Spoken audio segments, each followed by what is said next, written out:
রাধে রাধে বন্ধুরা, সুপ্রভাত সবাইকে। আশা রাখছি তোমরা সকলে খুব ভালো আছো আর সুস্থ আছো। আমার একটি নতুন ভিডিওতে তোমাদের সকলকে জানাচ্ছি অনেক স্বাগত।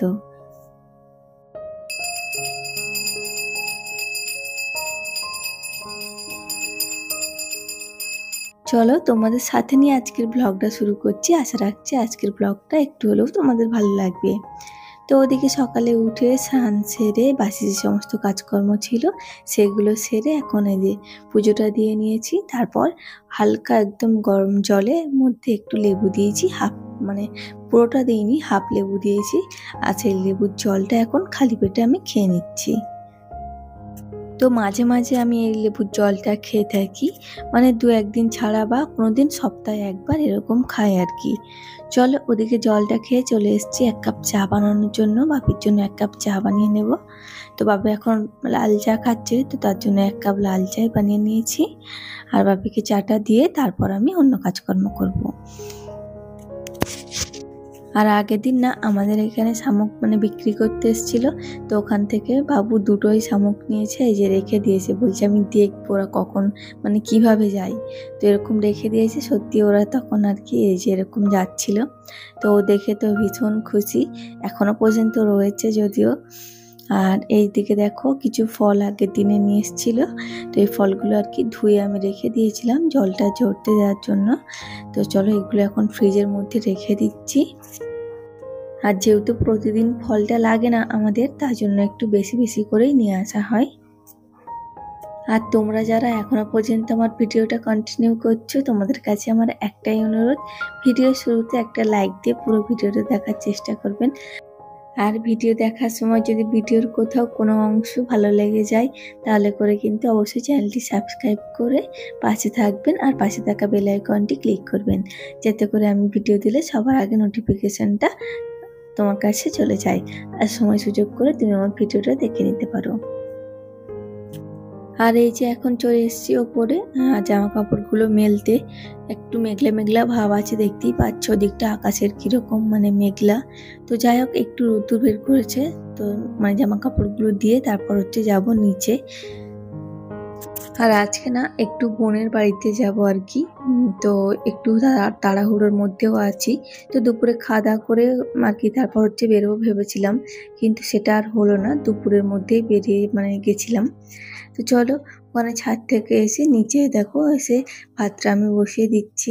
আর এখানে আমরা কিন্তু মানে যেমন আর কি রান্না করি সেরকমই মানে চাল নিয়েছি, কারণ আমি জানতাম যে মানে খাওয়া দাওয়ার পর আর কি বের হব। কিন্তু তোমাদের দাদাভাই বলল যে না, তার আগে আর কি দুপুরেই বেরিয়ে গেছিলাম, আমরা এখানে আর খাওয়া দাওয়া করিনি।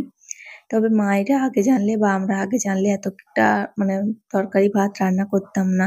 তো তোমার দাদাভাই হঠাৎ করেই বলল তাড়াতাড়ি যাবে, মানে দুপুরে গিয়ে ওখানে খাওয়া দাওয়া করবে।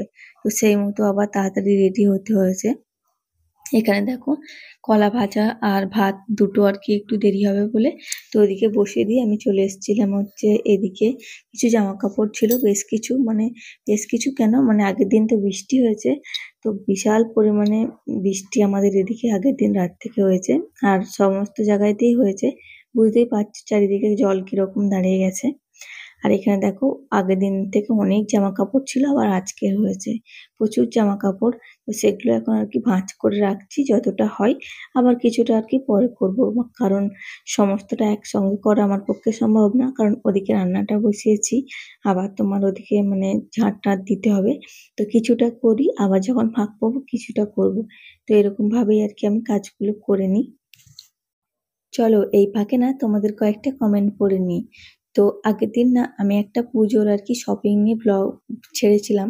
তো ওই ব্লগে মা জননী ব্লগ থেকে দিদিভাই কমেন্ট করেছে যে খুব সুন্দর হয়েছে দিদিভাই তো জামা কাপড়গুলো। তো থ্যাংক ইউ দিদিভাই, থ্যাংক ইউ সো মাচ। এভাবেই আমার পাশে থেকো আর কমেন্ট করতে থেকো। সত্যি তোমাদের এই সুন্দর সুন্দর কমেন্টগুলো যখন আমি পড়ি তখন কিন্তু আমার ভীষণ ভালো লাগে। তো তোমরা এভাবেই আমার পাশে থেকো, সাপোর্ট করো। আজকে আমার মানে একদম শূন্য থেকে বলতে পারো আর 300 সাবস্ক্রাইবার, মানে 300 পরিবার, 300 জন আমার পরিবারে 300 জন মানে কমপ্লিট হয়ে গেছে। তো আমি খুব খুশি, এভাবেই আমার পাশে থেকো আগামী দিনগুলোতে, যাতে আমি আমার স্বপ্নটা পূরণ করতে পারি। চলো এদিকে জামা কাপড়গুলো গোছাচ্ছিলাম আর ওদিকে তোমাদের দাদাভাই এসেছিল, তো বাবুকে নিয়ে গেছিল চুল কাটানোর জন্য। তো দেখলো যে চুল কাটা দোকানে আর কি প্রচন্ড ভিড় এখনই থেকে, তো ওকে নিয়ে চলে এসছে, যাবে আবার আর কি পরের দিনকে। আর এদিকে দেখো মানে রান্নার জন্য চিকেন, এদিকে মাটন, আর এদিকে হচ্ছে আমাদের জন্য মাছ। তো এগুলো কোনোটাই রান্না করতাম না যদি তোমার দাদাভাই আগে বলতো, বাট ও আগে বলেনি, তার জন্য সমস্ত রান্না কিন্তু আমার হয়ে গেছিল। তো চলো এদিকে কিন্তু মানে মাটনটা রান্না করব, তার জন্য কিন্তু মশলাটা আমি কষিয়ে নিয়েছি খুব ভালোভাবে। মশলা কষিয়ে এই যে দেখো মাটনটা এখন দিয়ে দিলাম। তো একদম রান্না বান্না সেরে আর কি বের হব, তো তার জন্য প্রচন্ড তাড়াতাড়ি করছে আর কি।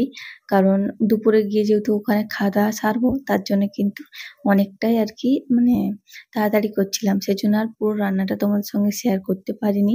আর নিজে যে রেডি হয়েছি সেটাও শেয়ার করতে পারিনি, কারণ তোমার দাদাভাই ও বাড়ি থেকে এসেই মানে তাড়াতাড়ি নাও তাড়াতাড়ি নাও মানে এত তাড়া দিচ্ছিল যে কি বলবো, আমি আর ভিডিও শুট করতেই পারিনি। তারপরে যে দেখো একদম গাড়িতে রেডি হয়ে চলে এসেছি, আর এই ম্যাজেন্টা কালারের শাড়িটা পরেছি। তো কেমন লাগছে আমাকে অবশ্যই কিন্তু কমেন্ট করে জানিও। আর তোমার দাদাভাই ওই যে আগে গিয়েছে আর বাবু পিছনে। আর এর মধ্যে কিন্তু আসার সময় একবার মানে আমার ননদ বাড়ি মানে দিদিভাইদের বাড়িতেও ঢুকেছিলাম, তার জন্য আরো দেরি হয়েছে। তো এখন বাজে ওই 4:30 নাগাদ, 5টা নাগাদ, 5টা এরকম হবে। তো এর বাড়িতে এসছি দুপুরে বেরিয়ে, আমাদের মোটামুটি আসতে আর কি আমাদের বাড়ি থেকে এদের বাড়িতে 1 ঘন্টা মতন লাগে সময়, 1 ঘন্টা 10-15 মিনিট লাগে। তো তার জায়গায় ওখানে ঢুকেছিলাম মানে দিদিভাইদের বাড়িতে, তার জন্য আরো একটু বেশি সময় লেগে গেছে। তো ওখানে দেখো বাবু তো দেখছোই এসেই আর কি দোলনায় দুলতে শুরু করেছে, তোমার দাদাভাই বসেছিল। তো আমি এখন যাচ্ছি হচ্ছে বোনের কাছে একটু হেল্প করতে, ও আর কি খাবার দাবার রেডি করছে, তো ওর কাছে যাচ্ছি। চলো এই যে দেখো ও এখন কিন্তু খাবার দিতে শুরু করে দিয়েছে, আর আমাদেরকে তো ভীষণ খিদে লেগেছিল কি বলবো। মানে সত্যি এতটা দেরি হয় মানে এমনিতে আমাদের লেট হয় খেতে, কিন্তু এতটা লেট হয় না, আর আজকে প্রচন্ড খিদেও পেয়ে গেছে। তো ওই যে খেতে দিয়ে দিয়েছে, তোমার দাদাভাই খাচ্ছে, আমি বাবুকে আগে খাইয়ে দিয়েছি, তারপর নিজে খাচ্ছি আর কি। আর ও না সত্যি কথা বলতে আমাদের জন্য অনেক রকমের আইটেম মানে অনেক কিছু পদ রান্না করেছিল। এই যে বড় বড় চিংড়ি, গলদা চিংড়ি, তার সঙ্গে পমফ্রেট মাছের কারি, আর তোমার দাদাভাইদের জন্য মটন, আর হচ্ছে যে রাইস করেছিল, তার সঙ্গে পায়েস ছিল, চাটনি ছিল। তো প্রায় অনেকগুলো পদইও রান্না করেছিল আমাদের জন্য, আমরা যেহেতু যাবো আগে থেকেই বলেছিলাম। তো এত তাড়াতাড়ি যাবো বলিনি, আর রাতের খাবারটা খেয়ে আসতাম আর কি, বাট দুপুরে সেটা হয়ে গেছে তাড়াতাড়ির মধ্যে, কিন্তু ও অনেকগুলোই পদ রান্না করেছে। চলো আজকে আবার তবে আসি, আর দেখা হবে তোমাদের সঙ্গে আবার পরের দিনকে, অনেক কথা অনেক গল্প হবে। চলো টাটা।